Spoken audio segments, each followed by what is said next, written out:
Hey everyone, Nick from Dick's Crossing here. Welcome back to the training room for an awesome review. And today we're going to be looking at and talking about this absolutely beautiful Lionel 238e K4 with TMCC. So here we go, guys. All aboard.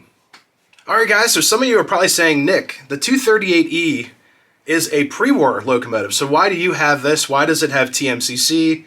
What's up with that? So, valid question for sure, and I honestly did not know Lionel built these. So my buddies Tom from Tom's Trains and Accessories explained to me that Lionel came out with this locomotive and a silver locomotive to commemorate the 238e's tooling.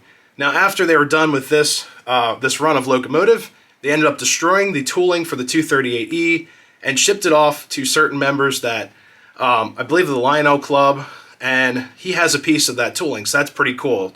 Piece of history. This locomotive is a piece of history as well. Now, really quick before we get into some of the particular things about this locomotive, I'm going to read you the box. Now, this box here is like brand new. Look at that. It still has the shine. And when I saw this at the hobby shop, it still had the plastic still on here. They had to use a knife to get to it. And this locomotive has never ran before. So, last night was the first time this thing ever ran. It's been sitting in a box for 26 years, so that's pretty crazy. Now, this locomotive came out in 1997. So it's been just sitting in here since then. So yeah, here we go. This box is really cool because on the back, you get this beautiful picture of the 238e right there. Probably sat up on some guy's mantle, just like that.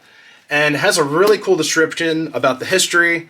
So let's get into it. So it says the legend returns, announcing the return of a legend in the Lionel line, the 238 Pennsylvania Torpedo, equipped with every top-of-the-line Lionel feature. 238e is an unparalleled addition to your Lionel empire. The original says, this is a little bit of the history right here. Your 238e's locomotive shell is created from the original tool that built the 238e's in the 1930s, giving you the die-cast realism and style that simply cannot be copied. Performance, so these are some of the features a little bit early here, but says when it comes to performance, your 238e features a rugged Pullmar motor and says it's great for classic slow-speed crawls and powerful highballing. So, low-speed crawls, no. I'm sorry, no. But powerful highballing, yes. Yes, Pullmar motors like to move. It says a new generation magna traction, more speed, more climb, more pull, of course. It also has command control equipped. So, it says a wealth of operation features including tender-mounted electrocoupler, realism with housed inside the all-new 746RS 6-wheel die-cast tender, is equipped with torpedo Railsounds for the ultimate in audio realism. I'm sorry about the wording on here, but it's strictly like exactly how it's typed on here. It's kind of ridiculous. It says, own the original, own the best, the 238 Torpedo from Lionel. So it's like a couple words, and they like black out a letter. It's kind of a tongue twister, but it's a beautiful box. And the other two boxes are also in there with the styrofoam housing, so none of that plastic stuff. So it's just a beautiful box. I'm definitely keeping this box.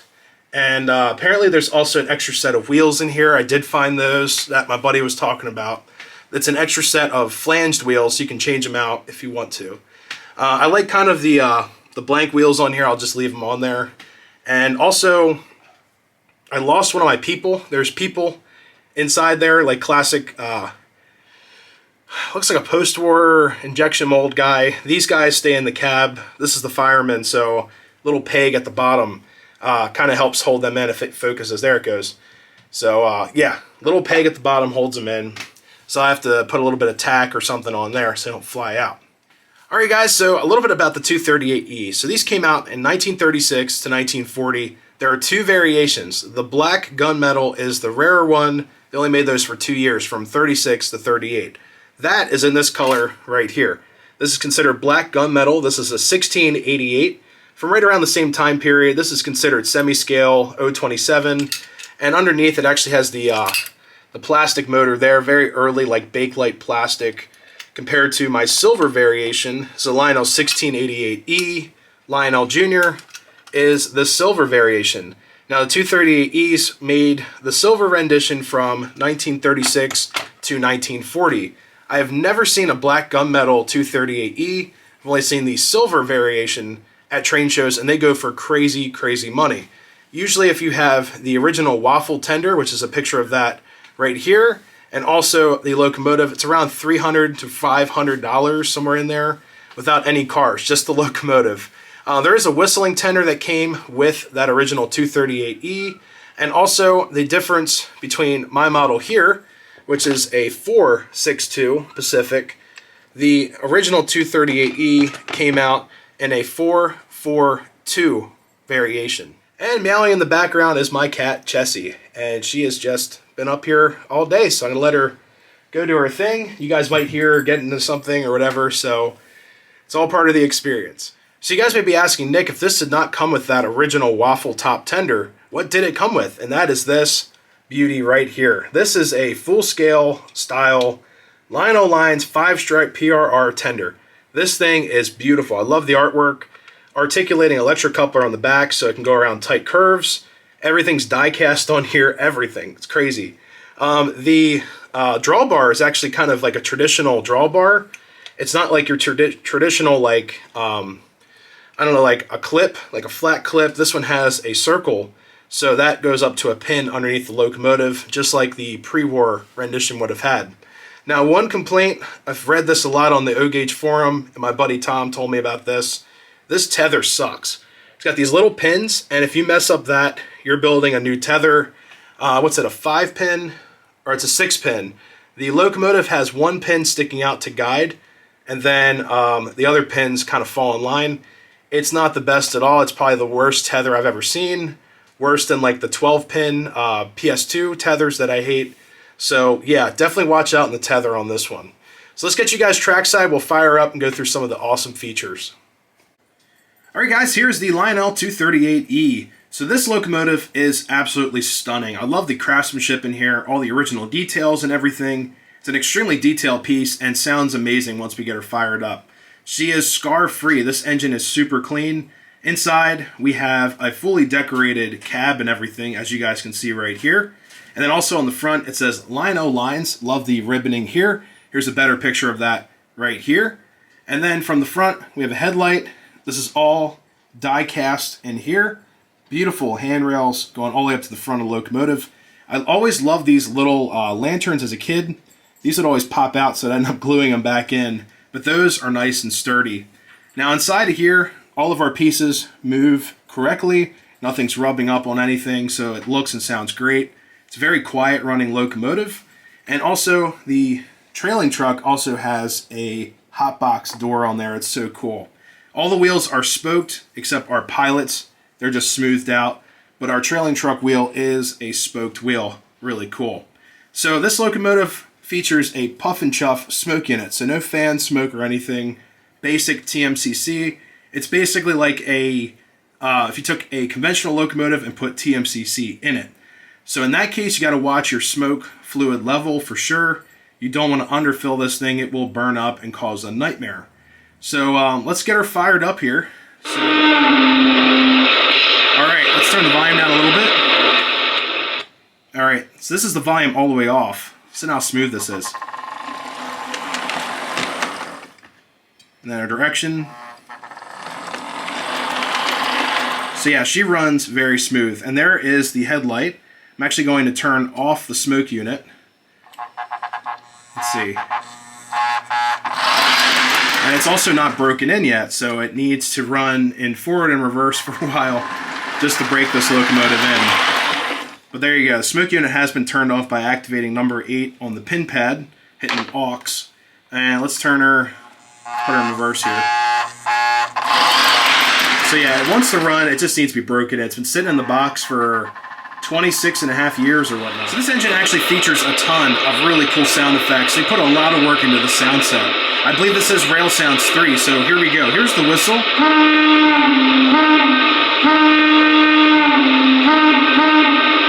Now this also changes pitch as the locomotive runs around. Very similar to Railsounds 2. This is Railsounds 3, so it does change as the locomotive runs around the track.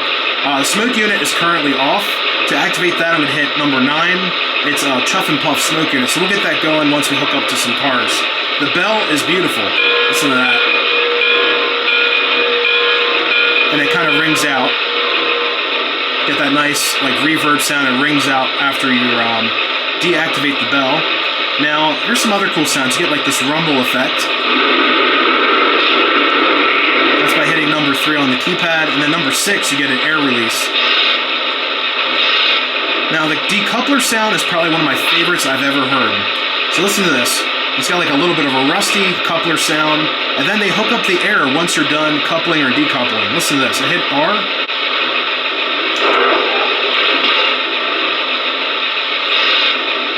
So you get that nice decoupler sound.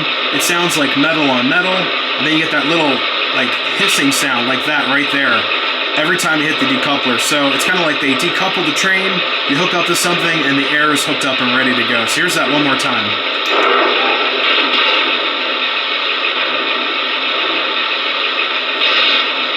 That is just such a cool feature with this locomotive.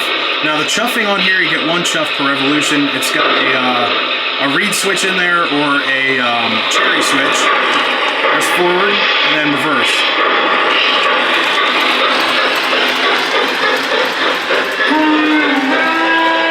As you guys can hear, the pitch is changing.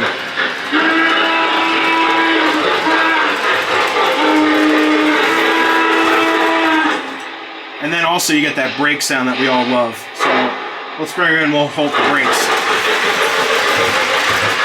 You do that by hitting the down arrow on the boost. It says brake.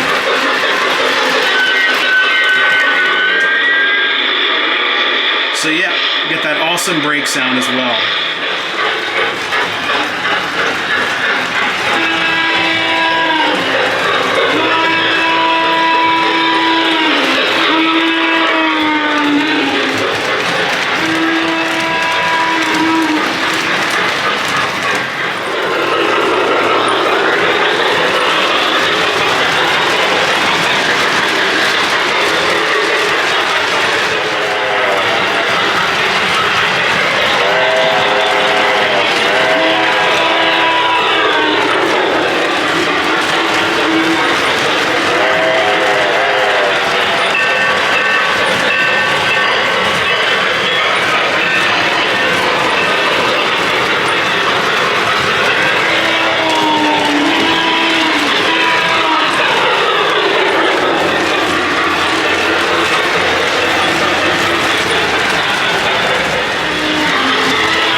everyone, that's going to do it for this video of the beautiful 238e from Lionel. This piece is just so cool. I love the old school and the new school kind of meshing together and creating this beautiful piece. And I honestly wish Lionel did more of that. I kind of saw that back when they did that anniversary Santa Fe set that had a lot of problems and things like that. So I kind of wish they would do, a better product. Now this engine was actually built in the great old US of A, so it probably explains why the quality control is a little bit better if you hear this Lionel. And I forgot to mention earlier, this locomotive was picked up at White Rose Hobbies in York, Pennsylvania, located off Route 30. Great shop. They have a little bit of everything for everyone. HO, N scale, O scale, got you guys covered. Tons of scenery, tons of buildings and everything you can imagine. He's getting a lot of newer Lionel stuff in. Here and there. Also got my Strasbourg cars from them and a lot of other pieces up here on the layout. It's a great shop, family-owned shop, and great staff. Ryan helped me out with this locomotive and also took in some of my old pieces to trade up for this beautiful locomotive. So definitely check them out, guys. Their website will be in the description of this video. Can't wait to go back there and see what they got. And they will be at the York show coming up in April, and I can't wait to see them there and see what they bring up. Anyways, guys, if you're new to the channel, always consider subscribing. Giving the video one of these really helps. Love reading the comments. They do really help out. Until next time, everyone, stay safe out there. Stay off those tracks. Until next time, happy railroading. We'll see you next time. See you guys.